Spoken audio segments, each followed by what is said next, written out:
Éntrale al debate de la reforma electoral en los foros de Parlamento Abierto. Resumen. Foro 11.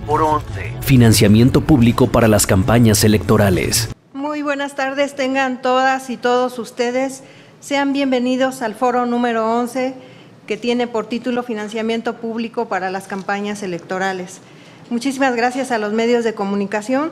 Saludo con mucho afecto a nuestros ponentes que hoy presentarán sus diferentes puntos de vista acerca del tema de financiamiento.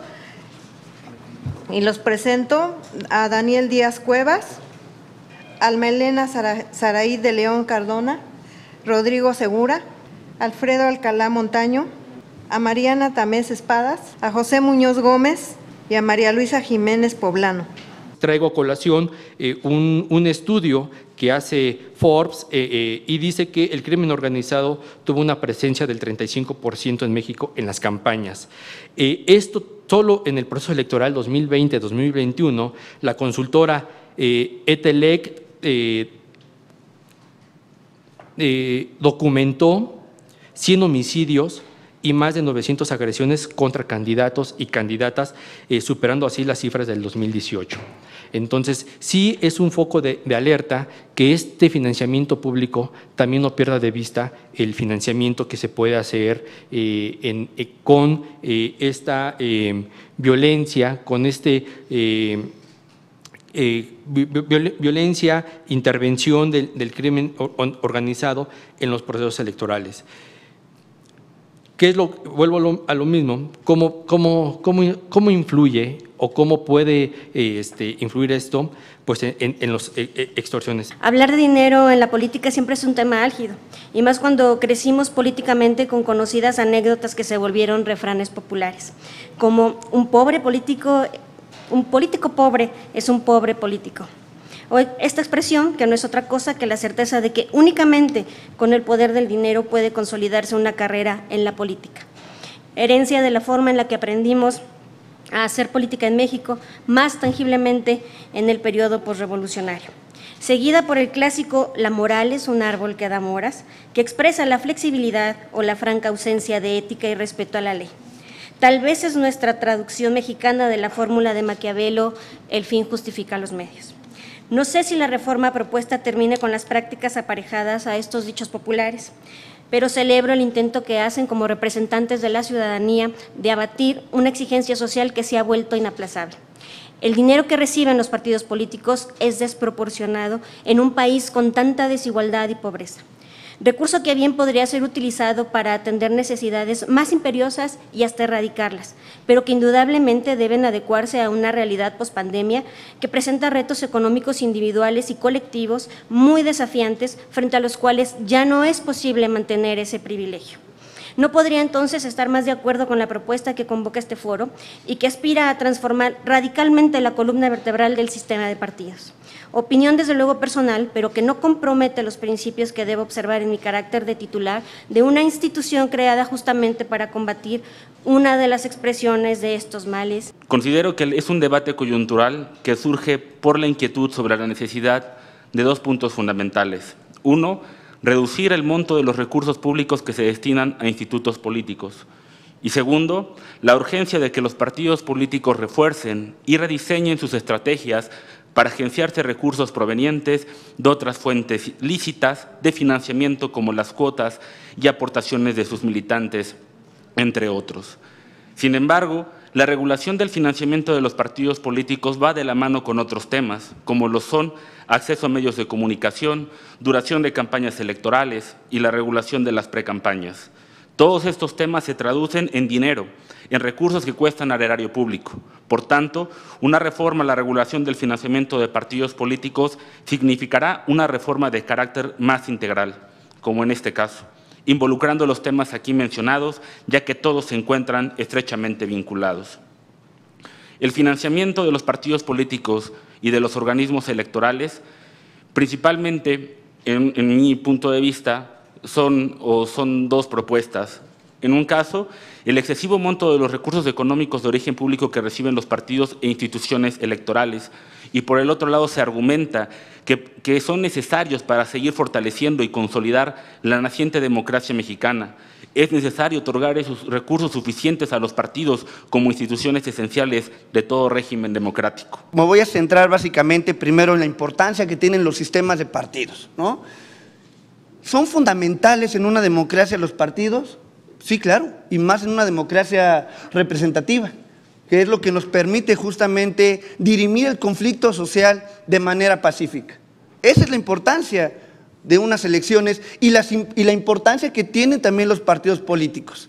En algo coincidimos, creo que la mayoría en esta mesa y en otras mesas, es que claramente tenemos que replantearnos el coste electoral. Y en eso creo que hay una amplia coincidencia, viendo otras mesas dentro del Parlamento Abierto, donde diversas especialistas lo han mencionado. ¿Qué quiero mencionar con esto? Si revisamos las 42 iniciativas, que bueno, no todas tienen que ver obviamente con el tema del financiamiento público de los partidos, pero sí resalta la propuesta que plantea de solamente destinar presupuesto público a los partidos para campañas electorales, ¿no? Y ahí es donde centramos un poco la discusión de si es necesario dotarles a los partidos de financiamiento de manera ordinaria, además, efectivamente, que tiene que ver con el destinado a campañas, que cuando es intermedia, 30% más del presupuesto, bueno, del financiamiento, porque es una fórmula. También decirle a la ciudadanía, tenemos que estar muy informados y muy formados en esos temas, porque todavía llega a pensarse que entre menos partidos, con la fórmula actual, nos va a costar menos. No, nos cuesta exactamente lo mismo porque es una fórmula constitucional, ¿no? Entonces, no se trata de si son más o si son menos partidos, se trata de la calidad de las elecciones, la calidad del sistema de partidos. Si la pregunta es, ¿hay que eliminar el financiamiento público o lo más conveniente es eliminar el financiamiento público de los partidos políticos? Yo de entrada diría no, la respuesta tajante es no. Si la siguiente pregunta es, ¿habría que eliminar la prevalencia del financiamiento público sobre el privado, que es la fórmula que rige actualmente a los partidos políticos? Mi respuesta tajante también es no. Sin embargo, sí creo que el sistema que tenemos actualmente, la fórmula constitucional que tenemos actualmente puede ser modificada. Sí creo que el dinero que reciben los partidos políticos y el uso que se le da no es el correcto. Me parece que se pueden hacer reducciones. Es también muy importante que conozcamos cuáles son las actividades que realizan los partidos políticos, qué actividades se realizan como gasto ordinario, como actividades específicas y como gastos de campaña.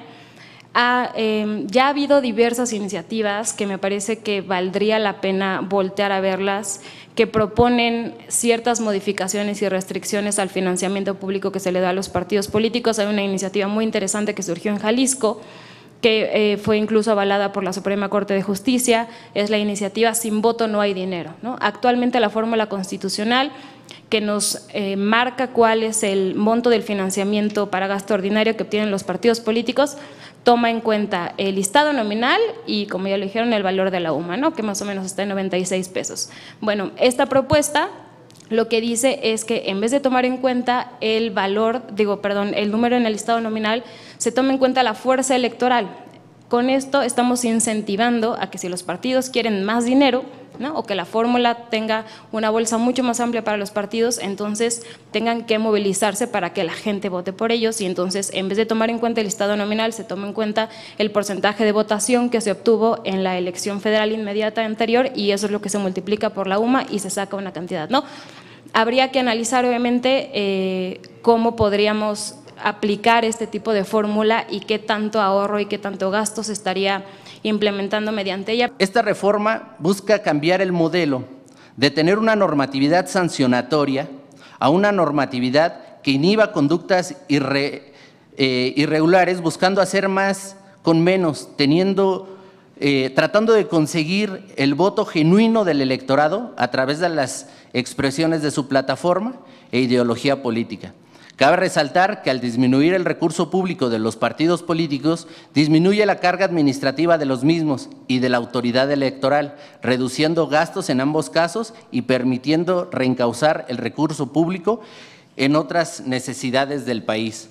Como pueden ver en la lámina, Ahí lo que reflejamos es el objeto que establece el artículo 41, la finalidad que tienen los partidos políticos y, por otro lado, la gráfica de cómo se ha venido incrementando el financiamiento público en los diferentes años, en los últimos 10 años. Como he escuchado con los compañeros, es bien importante identificar diversos tipos penales, es muy importante los temas de fiscalización, el uso del recurso, identificar el origen de los recursos, pero lo importante está en el detonador de todo este tema. Si se ocupa el recurso con eficacia y eficiencia, estaríamos disminuyendo en todo lo demás la carga administrativa de órganos jurisdiccionales, de órganos administrativos y muchísimas cosas más, ¿no? Los recursos, en especial los económicos, son un elemento ineludible de la democracia y de las contiendas electorales en particular. El financiamiento público es parte de la normativa de la vida democrática, pero como nos dirían Saboto y Casa Zamora, el dinero también puede introducir diversas distorsiones dentro de los procesos democráticos en varios sentidos.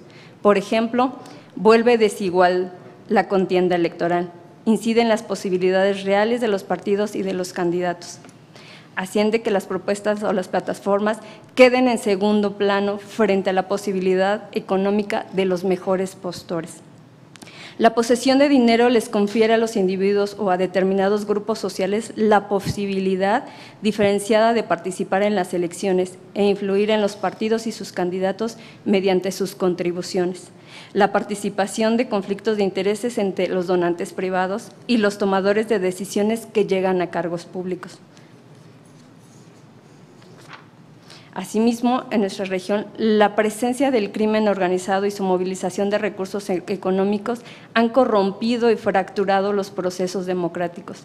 Aunque la democracia tenga un costo de funcionamiento, debe ser menor para la ciudadanía, es decir, no debe ir en deterioro del gasto público dirigido a sostener la política pública, pero debe fortalecer la participación y a las instituciones democráticas construidas hasta ahora en nuestro país. Fortalecer el financiamiento público en las contiendas electorales permitirá minimizar los riesgos de que nuestra democracia, frente a la intromisión del crimen organizado o grupos que pretendan verse beneficiados por los tomadores de decisiones. Yo hago una pregunta inicial. ¿De verdad se fortalece la democracia suprimiendo el financiamiento público a los partidos políticos o cuál es la ruta? A mí me gustaría mucho que la doctora Mariana Tamés Espadas pudiera decirme, ella dice que la fórmula puede ser modificada, pero es una pena que no nos diga a los diputados cómo. Yo suelo ser muy receptiva y si tiene alguna fórmula específica, yo creo que en su intervención debió plantearla y si no, sugiero a este panel que se le dé la intervención a efecto de que nos diga cuál es la forma en que se puede modificar de manera parcial esta situación del financiamiento público. Dentro de las propuestas, muy rápidamente por el tiempo, me queda claro además que tenemos que aumentar de entrada el recurso que están ejerciendo para capacitación, promoción y desarrollo del liderazgo político de las mujeres, que es en 3%. 3%. 2% solamente el destinado para actividades específicas como entidades de interés público, cuando vemos que es justamente hasta el fin como partido y solamente el 2%.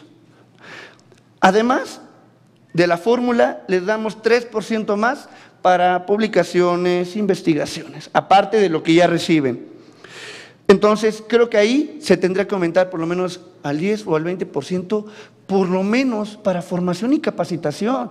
Necesitamos una ciudadanía activa, que la militancia esté preparada, formada.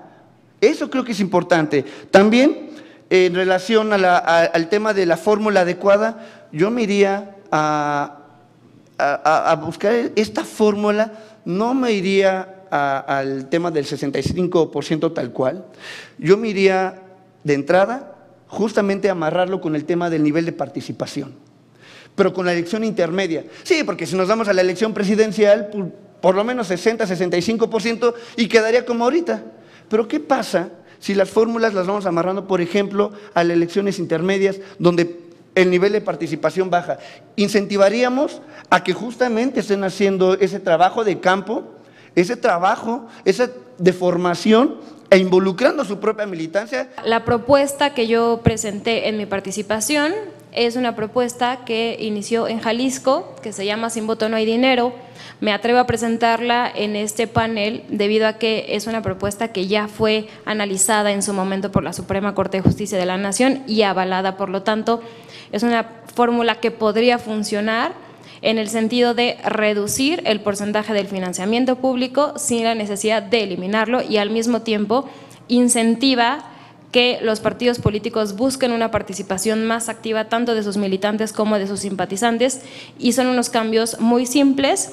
Si la fórmula constitucional para obtener el monto que se otorga de financiamiento a los partidos nos establece que se multiplica el número de personas en el padrón electoral por el 65% de la UMA, la modificación que se prevé con la iniciativa Sin voto no hay dinero es, en vez de utilizar el listado nominal, utilizar el porcentaje de votación obtenida en la elección inmediata anterior, que es justamente de lo que estábamos platicando en este momento, apostarle más por la fuerza, más a la fuerza electoral que a un número fijo del listado nominal, y ese número multiplicarlo no por el 65% de la UMA, sino por el 50% de la UMA, ¿no? Es una postura que ya está avalada y que ha producido ciertos resultados positivos, y me parece que sería muy interesante poder explorarla en esta modificación. Si ya estamos hablando de modificaciones constitucionales, tenemos que ver que modificar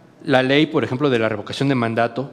La revocación de mandato se tiene que hacer o tiene que hacerse junto con una elección constitucional, porque eso es abaratar también los costos. No lo que pasó con la revocación de mandato, que se hizo en abril y posteriormente entramos a una elección. No, tenemos que hacer que el artículo 35 en su fracción octava y fracción novena coincidan con los procesos electorales federales. Con eso podemos empezar a abaratar o disminuir el costo, no abaratar porque lo barato sale caro, sino disminuir el costo electoral. Con estas propuestas, si vamos a disminuir el financiamiento a los partidos, pues tendríamos que vigilar los recursos de fiscalización, con una fiscalización de manera exhaustiva, porque nos vamos a encontrar con dos tipos de recursos, los ilícitos y los ilegales. Los ilícitos, ya hemos tenido experiencias donde empresas, incluso empresas paraestatales o personas morales, ingresan dinero a los partidos políticos. Tenemos experiencias y hemos visto ejemplos, hay muchos, donde se incorporan empresas, incluso extranjeras, a campañas electorales. Yo creo que sí, la eliminación de el financiamiento público puede repercutir benéficamente en el fortalecimiento propiamente de la democracia, porque actualmente hay muchos partidos, muchos militantes que pues dirimen sus controversias y hacen valer el ejercicio de sus derechos políticos en tribunales electorales. Eso refleja varias cosas. Una de ellas es que no están encontrando en su propia casa una defensa a sus propios derechos fundamentales, como ya lo expresó la maestra Mariana Tamés. Pero esa parte de la justicia partidaria pues no tendría una razón de ser, o no tendría por qué el financiamiento público sostener burocracias partidistas que no necesariamente reflejan los intereses de la militancia, pues. Yo diría también que es necesario hacer un estudio, justamente le comentaba a Daniel, creo que no existe, no lo conozco al menos, que analice si el financiamiento público ha cumplido con esos fines establecidos en la Constitución y que se reflejen pues en aspectos como abatir el abstencionismo electoral, fortalecer la participación democrática en las elecciones, particularmente elección tras elección vemos una disminución de la participación. Ya no hay ese interés ciudadano por participar en las elecciones, salvo aquellas que tienen que ver con la presidencia, que generan mayor expectativa. Otra forma de fortalecer esa democracia son los mecanismos de participación ciudadana, totalmente ausentes en la Ley General en materia de delitos electorales. No hay forma de regular o de sancionar aquellas transgresiones a los mecanismos. En fin, yo creo que parte de este fortalecimiento de la democracia también tendría que ver con una ciudadanía activa, participativa, deliberativa, como en estos foros.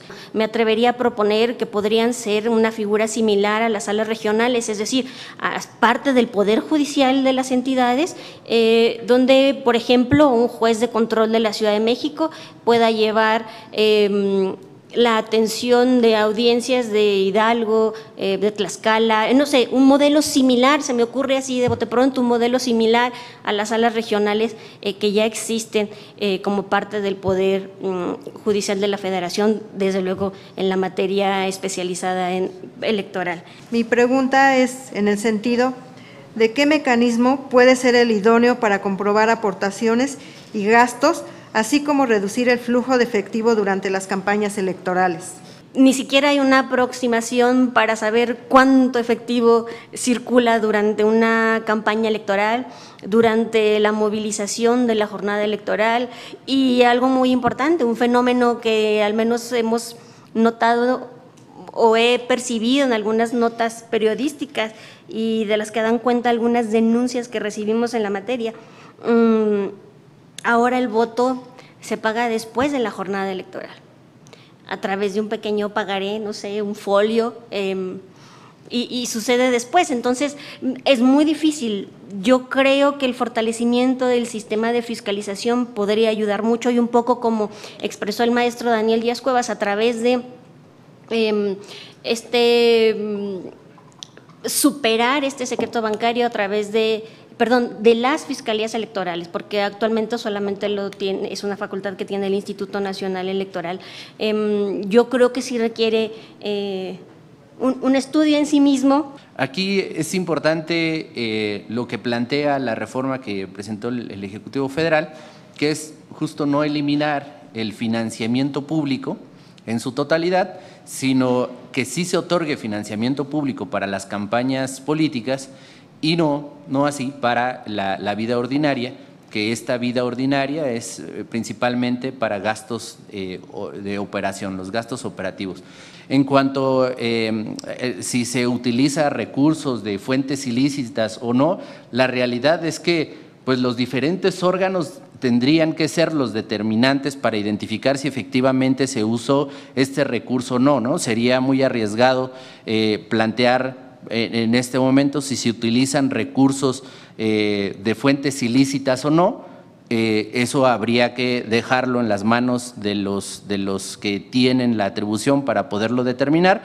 Lo cierto es que el planteamiento que se hace en esta reforma sí busca pues reencaminar de una mejor manera el presupuesto, el recurso que se otorga a las campañas. Hoy por hoy, la norma nos permite que los militantes y simpatizantes que quieren apoyar a las campañas políticas, pues tengan su participación con un flujo de efectivo y a su vez en especie. Son los dos rubros en los que se permite hacer este tipo de aportaciones, y en su caso ya el propio tema fiscalizador tiene reglas para poder vigilar estos recursos que entran. Sin duda, lo decíamos, la propia Constitución nos dice que el financiamiento público siempre será el que prevalezca con respecto al financiamiento privado. El financiamiento privado se vuelve un poco complicado. ¿Por qué razón? Porque nosotros o los candidatos o los partidos políticos pues están inmersos en la vida política y en las reglas que se tienen que seguir. Pero como lo decían la diputada, ¿no? Bueno, pues yo como cualquier ciudadano y decido participar, pues conozco las reglas de cómo voy a hacer mi campaña, pero todos aquellos que quieren participar conmigo y que quieren aportar, pues de alguna manera las desconocen, y esto conlleva pues a incurrir en faltas, ¿no? Que como decíamos, tenemos que sancionar y tenemos que involucrarnos en decir que no estamos cumpliendo con estas normas. Hoy por hoy el instituto, en materia de fiscalización, pues puede atravesar el secreto bancario fiduciario. Entonces, Pues el tema del financiamiento en efectivo está vigilado, tiene reglas por el propio INE, por la propia fiscalización, donde dice que tenemos que conocer el origen de ese recurso. ¿Es necesario transitar hacia un modelo diferente de financiamiento para los partidos políticos? ¿Es necesario seguir aportando del erario público muchísimo dinero para cada uno de los partidos? ¿O podemos transitar hacia una forma diferente de tener recursos para que no les cueste a los mexicanos tanto la democracia en México? Cámara de Diputados, Legislatura de la Paridad, la Inclusión y la Diversidad.